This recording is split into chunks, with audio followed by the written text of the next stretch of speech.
السلام علیکم ورحمۃ اللہ وبرکاتہ۔ امید ہے سب دوست ٹھیک ہوں گے۔ اللہ تعالیٰ سب کو اپنی حفظ و امان میں رکھے۔ دوستو، آج کا ٹاپک جادو کا توڑ، مطلب جادو کا اثر کس طرح ختم کیا جاتا ہے اور نظر بد کا علاج کیسے کریں۔ پیارے دوستو، رسول اللہ صلی اللہ علیہ وسلم نے فرمایا کہ میری آدھی امت قبروں میں چلی جاتی ہے نظر کی وجہ سے۔ اللہ تعالیٰ سب کو محفوظ رکھے۔ ہم لوگ نظر کو بہت ایزی لیتے ہیں۔ جادو، جنات، سحر، آسیب بہت بڑا اور خطرناک سمجھتے ہیں۔ نظر کے مقابلے میں ایک ذرہ برابر بھی نہیں ہے۔ نظر تو برباد کر کے نسلوں کو رکھ دیتی ہے۔ دوستو، اسی لیے فرمایا گیا ہے کہ اپنی خوشیاں اور اپنے راز چھپایا کرو۔ ذرا سی کوئی پلاننگ ہوتی ہے، کوئی شادی بیاہ کا تعلق ہو یا کاروبار کا تھوڑا سا کسی سے بات کرنی ہے، کاروبار کرنا ہے، یعنی کہ مشورہ لینا ہے کسی سے بھی، آزما کر دیکھیں۔ جب آپ دوست احباب میں ذکر کریں گے، آپ کا کام رک جائے گا، رکاوٹ آنا شروع ہو جائیں گی۔ تو اسی طرح آپ اس کو خاموشی سے کریں گے، اللہ تعالیٰ کے فضل و کرم سے اس میں برکت آئے گی۔ اب کوئی پتہ نہیں کون بندہ ہے آپ کا اپنا ہے، کون ہے آپ کو خوش ہوتا ہے دیکھ کے۔ حاسد تو ہر جگہ ہیں اور زیادہ تر حاسدین اپنوں میں ہوتے ہیں۔ پیارے دوستو، جادو اور جنات میں فرق ہے۔ اللہ تعالیٰ قرآن میں فرماتے ہیں من شر النفاسات فی العقد۔ اس کا ترجمہ یوں ہے کہ جو گرے لگا کر پھونکے مارتی ہیں۔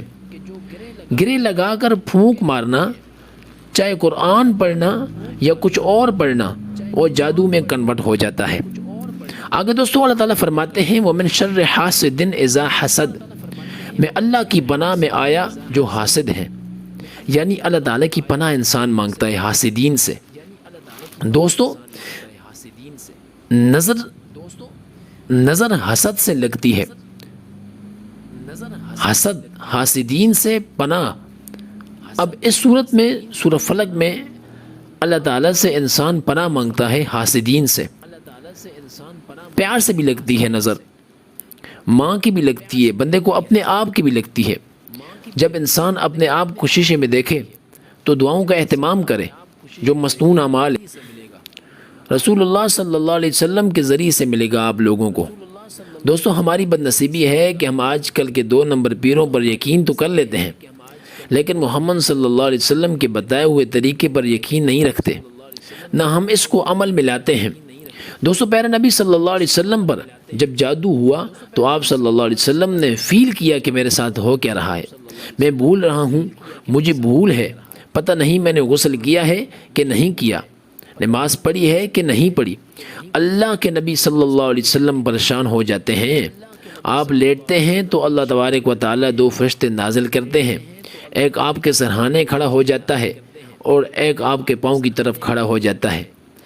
اب وہ آپس میں گفتگو کرتے ہیں، بتانا میرے اللہ کا مقصود ہے کہ میرے نبی کو پتہ لگے کیا وجہ ہے۔ ایک فرشتہ دوسرے فرشتوں کو کہتا ہے کہ ان کو کیا ہوا، تو دوسرا کہتا ہے کہ ان پر جادو ہوا ہے۔ کس نے کیا؟ اس نے بولا نبیل بن عاصم نے، اس کی بیٹیوں نے، وہ یہودی تھا، جادوگر تھا۔ آپ صلی اللہ علیہ وسلم ایک دم چونکتے ہیں، مجھ پر جادو ہوا ہے۔ پھر آپ دعا مانگتے ہیں اللہ سے، اے اللہ مجھ پر فضل کر، مجھ پر رحم کر۔ آپ صلی اللہ علیہ وسلم کو نیند آ جاتی ہے۔ پھر اللہ نے خواب میں دکھایا اس جگہ کا نام، دوستو اس جگہ کا نام دربند ہے، وہاں ایک کنواں ہے، کنواں بند ہے، غیر آباد ہے، اس کے نیچے کھجور کی جڑیں ہیں۔ آپ صلی اللہ علیہ وسلم نے جب صحابہ کو بھیجا تو اس جڑ کا سیمپل بتایا کہ اس طرح کی جڑیں ہیں کہ جیسے شیطان کے سر پہ سینگ ہوتے ہیں۔ اس جڑ کے نیچے پیارے نبی صلی اللہ علیہ وسلم کا جادو ہوا تھا۔ کنگھی سے آپ صلی اللہ علیہ وسلم کے بال حاصل کیے ہیں، جا کر اس نے نبیل خبیث نے گرے لگائیں، جادو کیا۔ تو پیارے دوستو، جب صحابہ کرام نے جڑوں کی نیچے سے کنگا لے کے آئے تو اس کنگا کے اوپر آپ صلی اللہ علیہ وسلم کی داڑھی کے بالوں پر 11 گرے لگی ہوئی تھیں۔ تو دوستو اصول سمجھیں، اس وقت اللہ تعالیٰ نے قرآن کی 2 صورتیں نازل کی۔ واحد یہ قرآن کی 2 صورتیں ہیں جو ایک ٹائم پہ نازل ہوئیں، وہ دونوں فلق اور ناس ہیں۔ آپ صلی اللہ علیہ وسلم فرماتے ہیں کہ میں نے انجیل اور قرآن اور تورات میں اس سے بڑھ کر کوئی قوت والی صورت نہیں پائی۔ 2 صورتوں میں نظر بد اور جادو دونوں چیزوں کا علاج ہے۔ جو بندہ ان صورتوں کو صبح و شام پڑھنے کا معمول بنا لیتا ہے، اس بندے کے اوپر کبھی بھی جادو یا نظر بد اثر نہیں کرتی۔ اور جن لوگوں کے اوپر جادو ہو وہ ہر نماز کے بعد 7 مرتبہ پڑھیں، انشاءاللہ خود بخود ٹھیک ہو جائیں گے۔ اللہ تعالیٰ عمل کی توفیق دے۔ نماز کی پابندی رکھیں۔ السلام علیکم ورحمۃ اللہ وبرکاتہ۔